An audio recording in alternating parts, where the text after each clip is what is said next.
buddy. Yeah, buddy. I said I was ready. I still got to make this noise. Couldn't even do it cleanly. Huh? Couldn't even do it cleanly. Yeah. It's all good. How you doing? How's life? How are things? How are things? It's all okay. Yeah. Definitely had better weeks. Yeah. The week before this one was alright. I feel you. But, top of my notes, just like the week before, is all about Michigan. Woo! I said last time, the one thing that can't happen is no Harbaugh first 3 weeks undefeated, no Harbaugh last 3 weeks, including Ohio State and Penn State, and still win. Well, the thing that couldn't happen is Harbaugh come in and you guys lose to Iowa, and exact opposite happened. Blanked them, right? Shut him out. Shut them out. Harbaugh makes them better. Yeah. Yeah, I felt really good about it. Real excited. This is the first time we're ranked number one since '97. It's been a long time coming. But the whole college football playoff situation thing is a real hot topic out there in the streets. It's a hoot. These days, it's pretty wild. I think they nailed it. I mean, I don't know exactly where I stand on it, because, like, I understand the one argument that, like, yeah, they probably got it right. They got the 4 best teams in there. But then the other argument, like Booger McFarland said whenever it happened, is just like, well, then why do you play the games? Like, they don't matter then if it's just how someone thinks you're doing versus the fact that a team went undefeated, won their conference championship, and were left out because of one injury. I think that's a conversation for if there were 2 losses, because there are lesser conferences. Liberty University, I think Joe Scarborough was making this joke. Liberty University went undefeated and won their conference. Nobody gives a fuck. Well, they're, what was it called? It's not strength of schedule, because they had a really bad strength of schedule, Florida State did. But strength of SOR, what's the R? Strength of... V would have been victory. No. Strength of record? Maybe. That sounds like strength of schedule, though. But are you talking about the wins and losses of their opponents? Let me look it up. Let me see if I can look it up real quick. Because it was a pretty impressive stat. In favor of FSU? Yeah.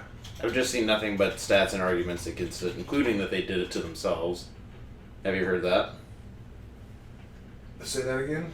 I've heard nothing but stats and arguments against FSU, including that they did it to themselves, picking the teams they did to play this season, but then also postponing a larger playoff scenario. Like ACC was leading the way of, no, we don't want to go to 12 teams this year. And then also pooping on their own conference, saying we're too good for this conference, so when you beat that conference, who cares? Yeah. I also saw the wins and losses of everybody's opponents, and Alabama was number 1 there. And I believe FSU was somewhere down in, like, the 50s. Like 55th or something. Oh, this is going to make me so mad if I can't. I'm not going to put much more time into this if I can't figure it out.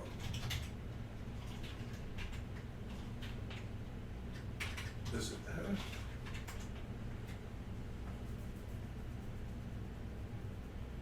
I'm just not impressed and not sympathetic to FSU.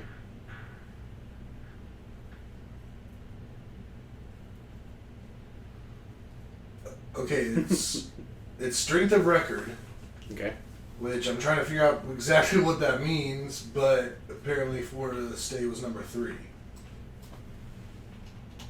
What is strength of record? Reflects chance that an average top 25 team would have team's record or better given the schedule. What? Yeah. Would have? What do you mean? We've played all the games. What do you mean would? I don't know. That's My answer gives me. Okay. Yeah, whatever. Doesn't matter. That was way too much time to find some stupid stat. Sorry, FSU. Be in a real conference. Beat real opponents. Not trying to hear it. I'd rather see Georgia in than FSU. I mean, it is what it is. I don't really have a skin in the game, other than it would have been real nice if Florida State would have been number 4 and Michigan could have played Florida State first in the playoffs. Oh, well, that's, I mean... But that's not real. Like, Yeah. And at the same time, too, I was thinking about it, and I was like, with the year Michigan has had and all the talk about them and all the hate, one, I think this is the best thing that the College Football Playoff Committee could have done, because, like, no one's talking about Michigan anymore. Like, it's all about Florida State not making it and whatnot, so all that noise is kind of gone away. And now there's a lot of people upset that Alabama made it over Florida State, so now a lot of people want Michigan to beat Alabama. So that's great. And then number 2, like I said, with everything around Michigan, if we win the national championship this year, we need to play all the absolute best teams there are right now so we can actually get the credit. Because if Florida State would have been 4, Michigan beats them in the first round, and then ends up winning the championship, everybody's like, well, they played Florida State, like that was a gimme, whatever, blah, blah, blah. So, yeah, bring on Alabama, because if we're going to win the championship, let's beat the best. I think Michigan-Alabama is going to be like a Super Bowl game. Like, I kind of think that's going to be the real championship, like whoever comes out of that. I probably agree with you. I mean, out of all the bowl games right now, it's the closest betting line. I'm happy for Texas, but I watched them play TCU, and I didn't watch a bunch of Texas games, but what little I saw of them, different tier than what I've seen out of Michigan and what apparently Alabama's been doing. Yeah. Which is it's just more of the same from Alabama. Right. Yeah. I mean, right now, Michigan's favored by 1.5. So it's like, it's almost even money as to who's going to win. I really wish I, had more money in life. Because before I die, I would really like to see Michigan play in the Rose Bowl. And that's the bowl they're going to. Because growing up as a kid, almost every year Michigan was going to the Rose Bowl because Michigan was real dominant in the early 90s. And, I was thinking about this, and I don't know if I've told you this before, but, as a kid, before I really knew the ins and outs of what college football was and how bowls worked or everything, I just thought that the Rose Bowl was Michigan's last game of the year. That's just where they always win. Michigan goes to that bowl, and then someone else will come and play them. Nice. That's how often they were getting there. And also, but because of that, there's just always a lot of hype around the Rose Bowl, within my family and Michigan community. So it does seem like a pretty magical place to go and see a game sometime. Honestly, the tickets were not near as expensive as I thought they would be. Really? I mean, given they're expensive, but not the worst seats in the world, and they were $340. Which in this day and age of ticket prices, that's not that ridiculous for not that ridiculous at all. Semi-final of the college football playoffs. Yeah. But, well, I don't know. Everything's just going to be so much different after this year when they move to the 12-team playoff. Yeah.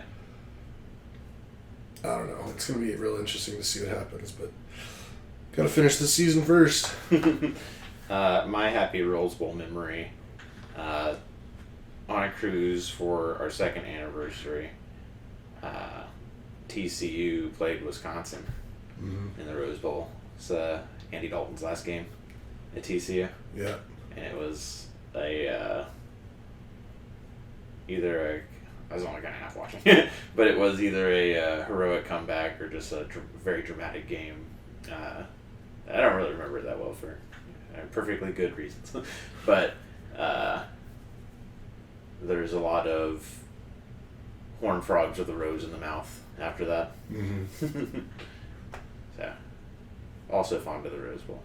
I mean, it used to be like I literally think like it's referred to as the granddaddy of them all. Like it was the premier bowl. There's a parade for it.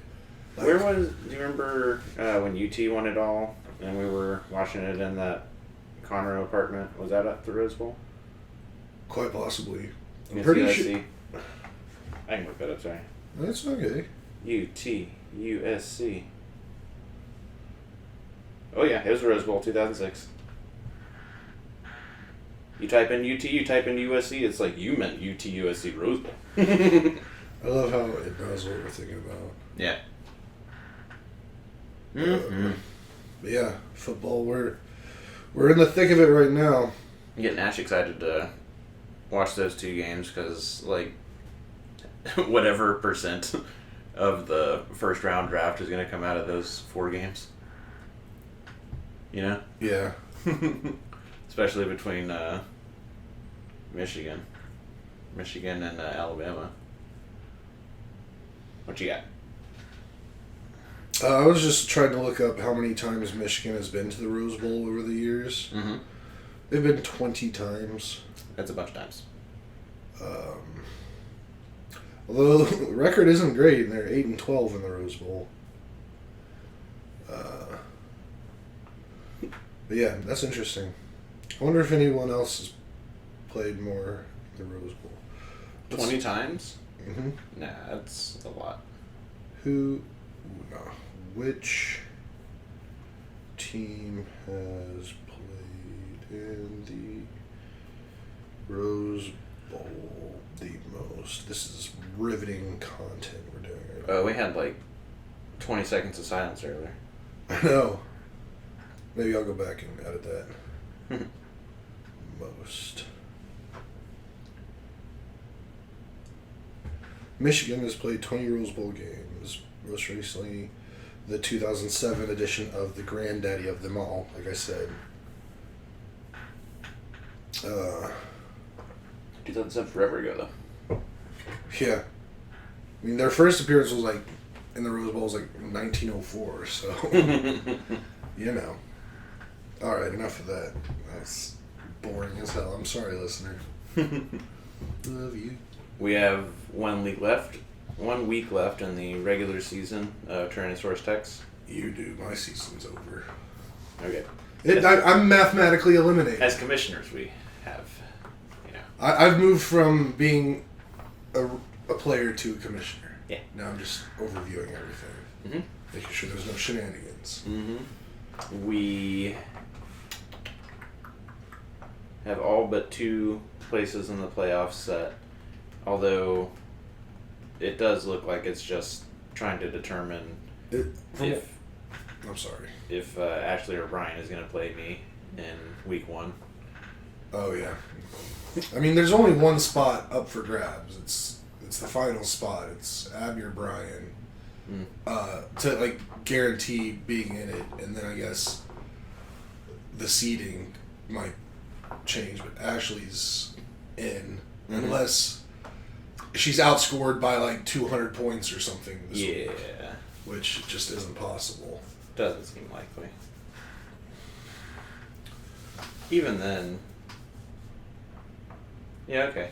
I was gonna say I think it's set near Brian, but I guess if Brian loses and Abby wins, and Abby dramatically outscores Brian, then she could get that 6th spot. I didn't think it was that dramatic, like within 20, 30 points or something. Yeah, it's within 20 points, yeah. So, I mean, like, we have games every week where someone scores 140 and someone scores 220. Like, there's plenty of room for her to squeak in. Be nice if they were playing each other. Yeah. I'm really glad that I play Ash, like, I'm playing Ash this last week, and I'm glad it doesn't mean anything, so neither of us can be upset what happens. Yeah. She was a mess over there, dude. You saw how it went down with TJ Hawkinson and all that? Uh-huh. For the listener, Ash is playing Jamie last week. And, rosters are tight. You can only have so many people you want to drop this late in the season. Mm-hmm. and was this last? Yeah, I guess this last week was a bipocalypse. Was this last week with 6 teams off? I think so. Yeah, I think so. There were, I think, 3 empty spaces on Ashley's roster, and just couldn't. She's debating, if she should fill all of them or not. And I was cooking. She was in the shower, and she'll ask me questions of, do you think it's more likely this or that, and what happens if this or that, and just as she's making her decision. And with like 10 minutes left to go, I was like, good luck. And I was just in the kitchen with ESPN on in the living room, and just slicing and dicing and just looking at my phone every once and again to see if that Yahoo notification came in or not. And she ended up not swapping, at the very end. So that she could keep, who she had for good reasons, whatever. And so we were just watching that game, which almost went to overtime. Did it go into overtime? It did go into overtime, didn't it? Yeah. So Jamie had, I think, 2 players on Cincinnati on the defense, and just go. But she ended up without swapping the person. Ash won by, checking now. How does one check? This was one of the closest weeks too. Did you see my score with Stephanie? No. Let's talk about it. Ashley doing the brave thing and not hurting herself next week, ended up winning that game by 2.3-ish points. Pretty narrow win. But I was telling her, you got the balls. You got the nuts. And you lost by less than a point. I lost by 0.7 points to Stephanie, which it doesn't matter. I'm in the playoffs. Right. But I would have liked to have climbed my way up into that bye, but Corey wasn't going to allow that either. Because he smoked you. But that's 2 games. The Stefan Brian game decided by 12 point something points. And that's 1. And then the Lauren Abbey game, that came down to Monday night. Sunday night was a big deal for that too. But it looked like Lauren was going to win for the longest time. And then Abby somehow ended up getting the win. Maybe from Trevor Lawrence scoring 36 points. Oh, Joe Mixon. That's got to be it. Joe Mixon's 30 points. But that was a 8-point game. Yeah. So that's 4 out of 6 games decided by less than 13 points. 2 of them by less than 3 points. 1 of them by less than 1 point. So one of the closer weeks at the very, very end. Exciting stuff. Yeah. This week is just basically to determine the order. Although there is that narrow possibility that... Whatever. This week is really only important to 3 people. Yeah. And then we start the playoffs, where anything can happen. Except for Jonathan Taylor playing.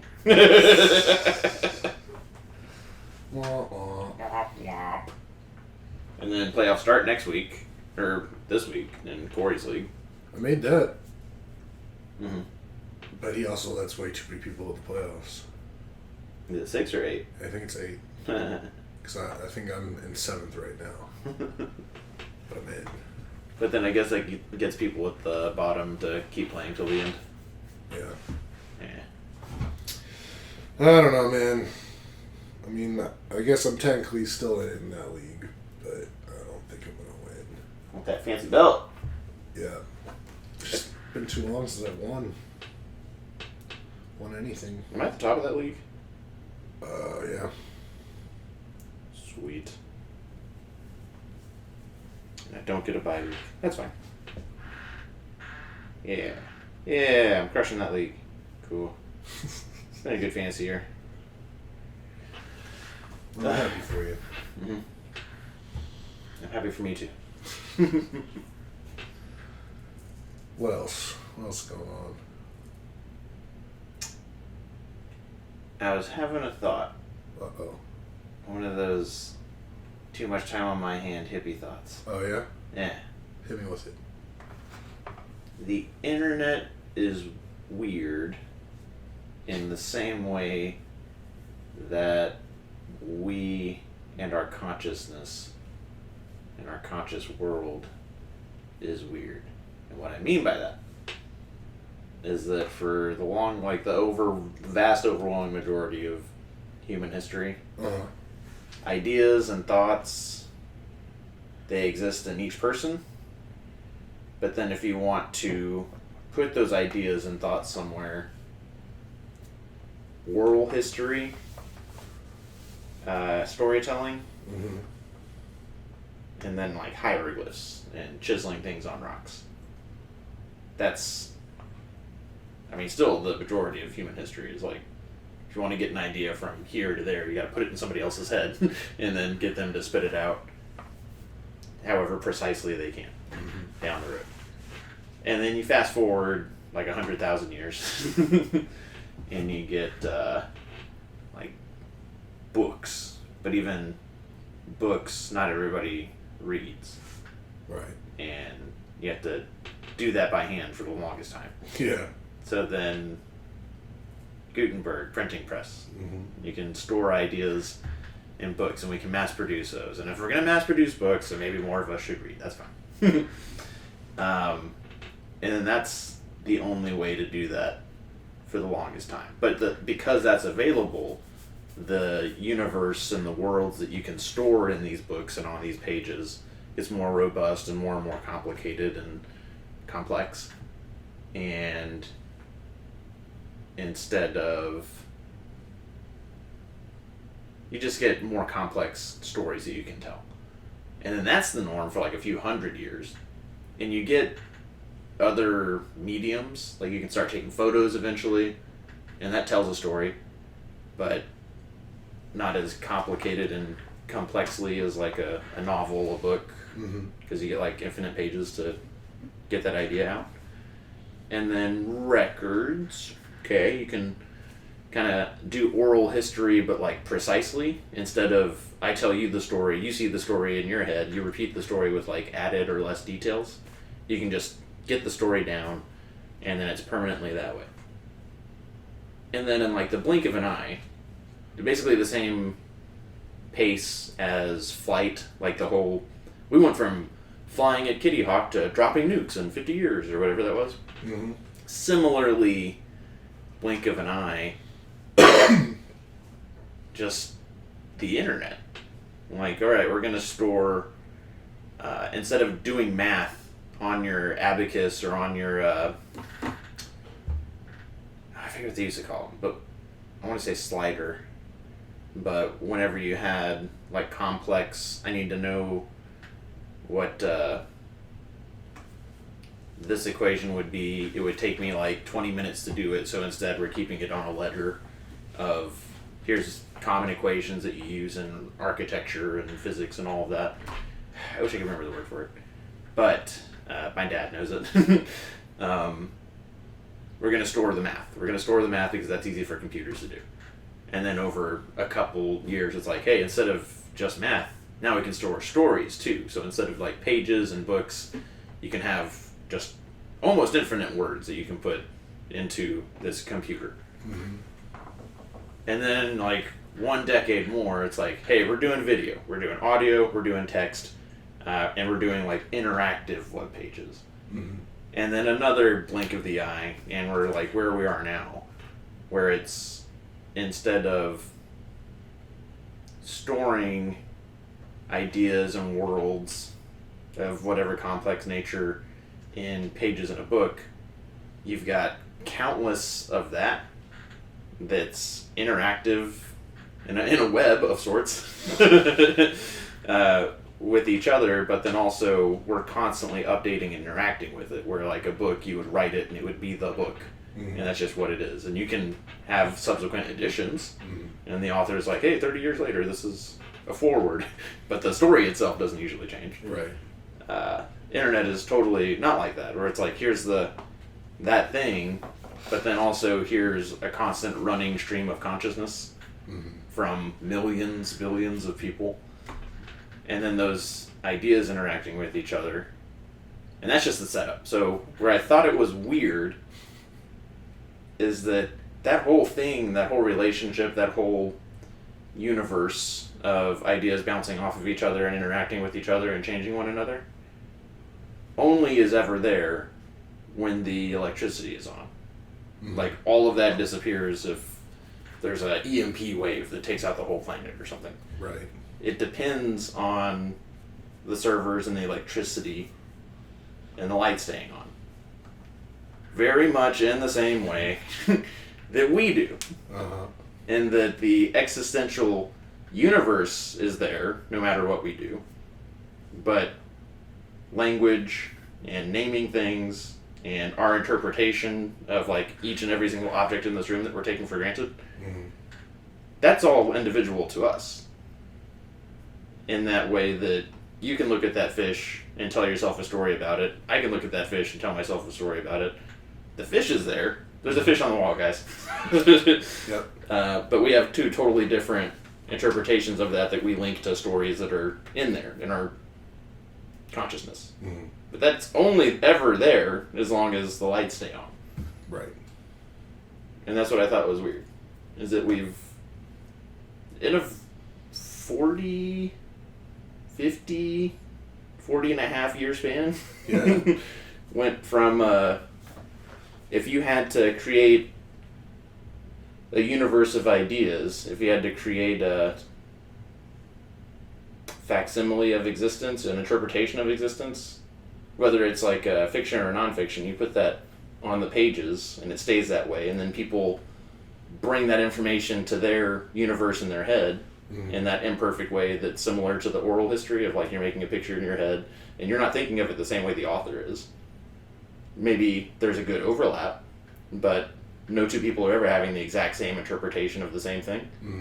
We went from that to it's not a consciousness. It is a web of ideas, but it is, I think, fair to call it like a universe of information that the thing that I keep going back to is it's only there as long as the lights stay on. It's like, me too. I don't know. What do you think about that? Yeah, I mean, I've never really thought of it like that, but it is very interesting, and just seeing the advancement of things, like, out of all the bad that we've got to witness in our lifetimes, like, we've also seen some major upgrades, and it's just like, where are we going to be in the next 50 years? Like, have we plateaued, or are we still going to keep exponentially growing with our technology? And then if we do keep going, like, I mean, between AI and just everything, all the information out there, it's like, where is that going to be? Like, what's going to look like in the future? And then also just the thought of, like, how completely and absolutely screwed we would be if, like, there was a major solar flare that zapped all electronics. Like, how would we ever recover? Like, a massive portion of civilization would probably just die. So I think here's part of why I was connecting the dots between that and this is what you just said of a massive solar flare, I would draw a connection or analogy comparison to, like, what if we had a stroke? And a solar flare whatever part of the planet is facing the sun. I don't know if that's how it works, but I doubt that it would take out like literally the entire electrical grid or like every single server. But it would take out probably an annoying chunk. But if we have a stroke and blood and oxygen can't get where it's supposed to go, they can resolve that. But if that part of your brain just never comes back, did you know? Your brain will like heal in the sense that it'll just say, okay, I can't use that route to do this thing that I'm used to doing, and it'll reroute and go around. That's like what therapy is there for, is to help your brain learn how to do the stuff that you know how to do. It just can't get from the electrical impulses from where it is where it's supposed to be. Similarly, I think that the internet would do that. Of, okay, these servers are down, this transport mechanism is down, but everything that's in one data center, that's like the whole point of like Amazon and how they do things, is like there's that whole data center can go up in flames. Your information is like in another data center too. So that you could like take a hit, but even with, there's a lot of like famous psychology examples of like a guy gets a like a train spike, through his brain, and you think that would kill you or like paralyze you or whatever. No, it'll change your personality, but you're still able to do the things that you used to be able to do, unless it's too severe. Well, I mean, I agree, but at the same time, I think if it did happen in a stroke scenario on Earth, like that chunk of the brain that got killed and has to be reworked, like that's gonna be 1 billion people. Oh, I'm not talking about people. I'm talking about like machines. I'm talking about the people. Okay. And just how screwed humans would be if that were to happen. Like just the fact that we trust electricity to hold everything, but that's the only way we can hold everything. We can't physically write everything out and store it somewhere. I guess we could, but we'd have to like enslave a large portion of humanity. I don't think we could, because I do think that there's some. This is not my thought at all, but I like it. I wrote it on Facebook once upon a time, and now like once every year it comes back. But technology changes. Like you invent a technology, but then in using that technology, it changes you and like the next technology that you invent. And similarly, I think that if we had to constrict everything to books in that paradigm of I did the thing, I put it on the pages, and now that's what it is, that it would also change us and make us less adaptable and less good at changing and moving forward with things. So I think you could, but you wouldn't want to. Well, yeah, I mean, for sure. I think that without electricity, computers, internet, civilization would plateau at a point. Like you just couldn't progress further unless you have a capacitor, unless you have a microchip, because all the major advancements takes a massive computing power to get to, and unless you do it like they did in Three Body Problem, where they take just like. You gonna spoil this right now? Yeah. Don't do that. Stop it. I won't. I don't know. I don't know where you're at. My care about it isn't like. It's not on my radar. Like, oh, I shouldn't spoil this because it's such a unique thing. Never mind then. I'm into it. I'll watch it eventually. Oh yeah, you're waiting for the American version. Yeah. Yeah. Anyway, like you couldn't progress after a certain point of technology. So, where do you think that point would have, like? Where do you think we would have stopped? I guess. If we hadn't invented the internet. Well, I guess it's like where you draw the line is like, do we still have computers but no internet, or? I think if you have computers, you can't have internet. You can have internet. If you have computers, you can have internet. Yeah, it's just networking computers. Okay, so it would have to be pre-computers. That we would be going back to? Or like how far could we get pre-computer? I'm just saying, like, had we never got there, like, where would that in time, would it be like 1920s, 30s, 40s? What's your question? where would human civilization had peaked? Like, how far would our technology have gotten? Where in the line of human history did we get to before computers made the rest of the stuff start happening? I think World War II? I think steampunk is the answer to that. I think that if we hadn't gotten to computers and the microchips, that's what it would look like. Advanced, like, steam technology. Wild Wild West. Wild Wild West, yeah. Giant arachnid. Yeah. But even, Then how far does that go? Like, how far do you think we would have been able to take that? Or do you think everything would have just led to computers? it's hard to imagine everything not leading to computers, everything did. But, I mean, you might know more about this than I do. Like, I know early computers, were kind of like steampunk machines. Yeah. There's like a tube filled with a gas, like, transmits on or off, and then you put a bunch of on and offs together, and you have a calculator, and you put a bunch of those together, and you have a word processor. Yeah.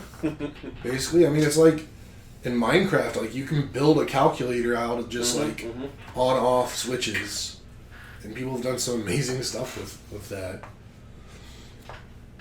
That's the thing is, like, I know you could still have, like, incredible things, because if you have the time on your hands and you're not doing anything else, you can get, like, real complex with real rudimentary things. Like, that's people talk about, like, aliens making the pyramids and stuff, and I'm always like, dude, there's nothing to do. There's no TV.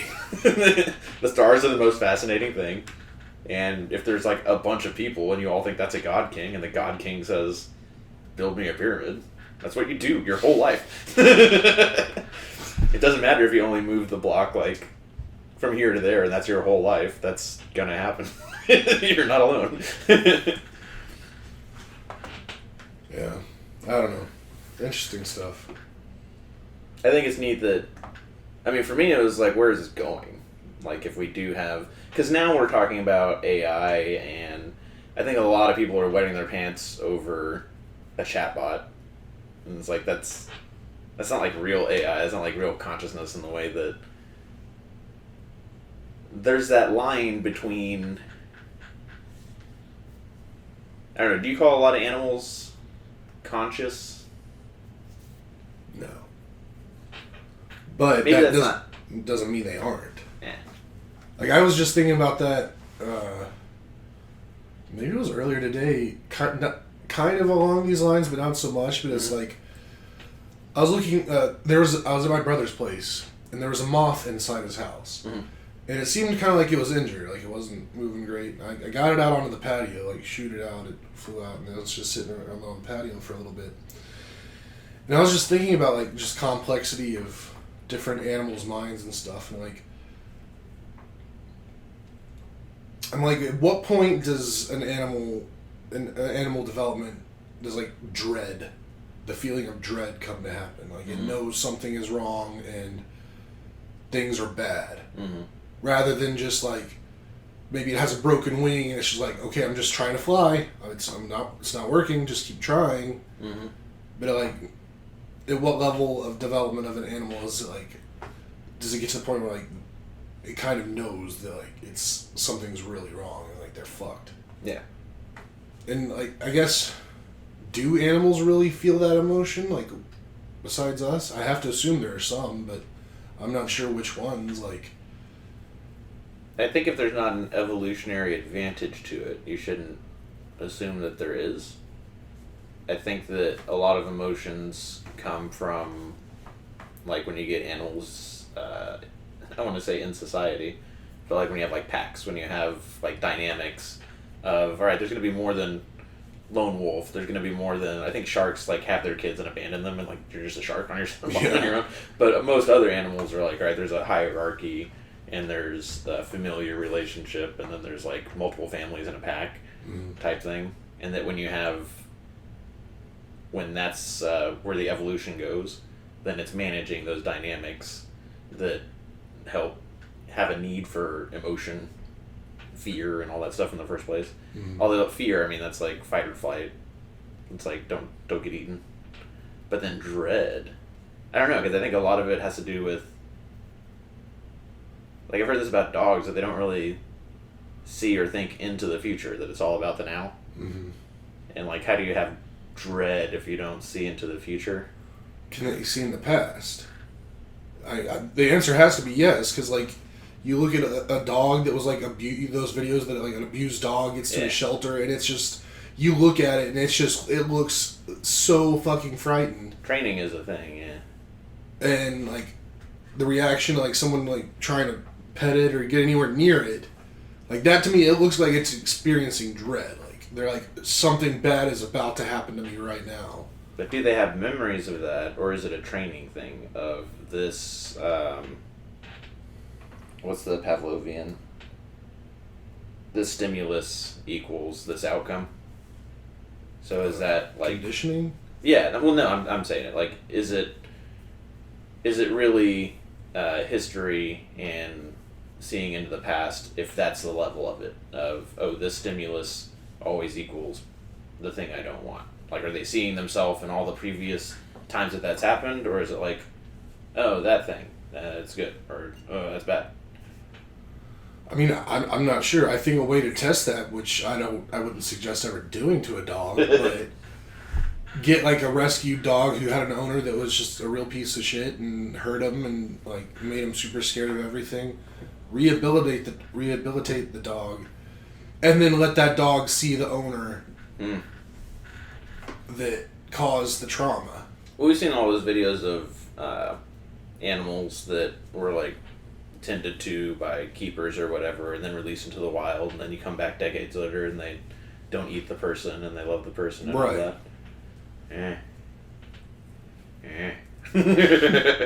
I mean, there was that one elephant that, like, went on a revenge rampage. Like, I don't remember the exact details, but it killed, like, someone that heard it or hurt one of its family or something. Like, well after the fact. So...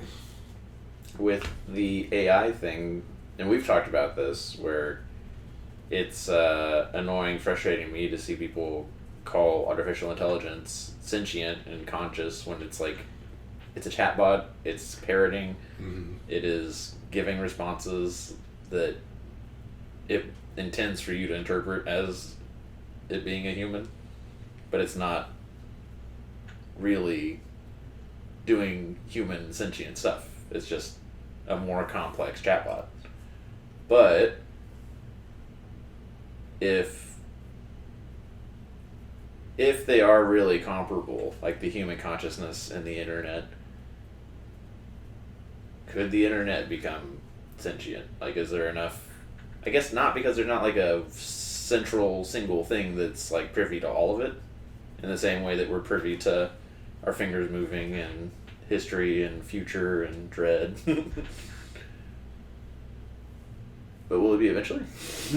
I think it definitely is possible, but I mean, we're definitely not there yet in terms of technology. We would need some kind of, like, quantum computing machine, like computer, that has a new way to just compute things, transfer data, that would actually be like a brain that then could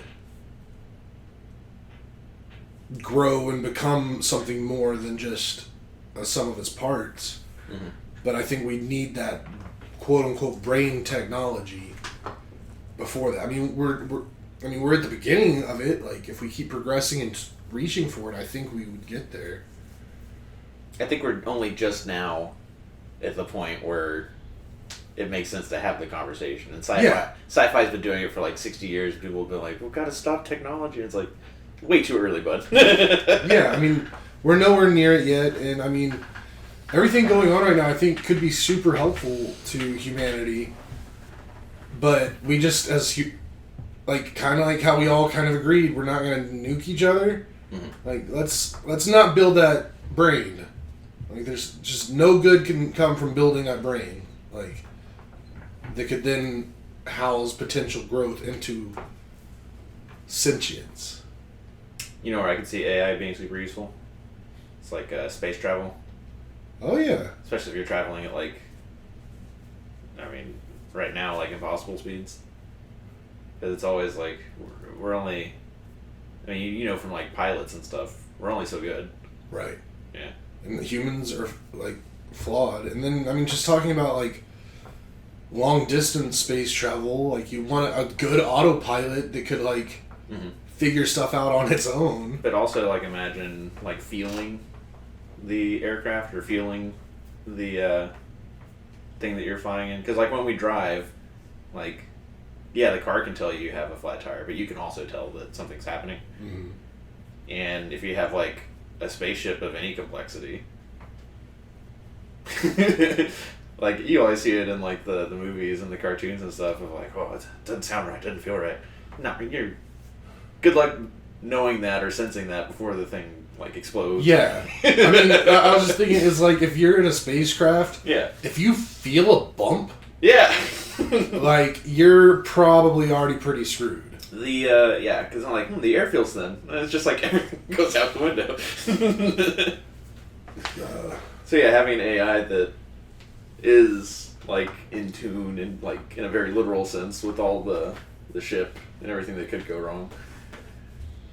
I mean, AI, it's already proving super useful in healthcare, like able to diagnose things way quicker than humans can, because it can scan the catalogs of all medical history and connect the dots that need to be connected way quicker than humans can. Yeah.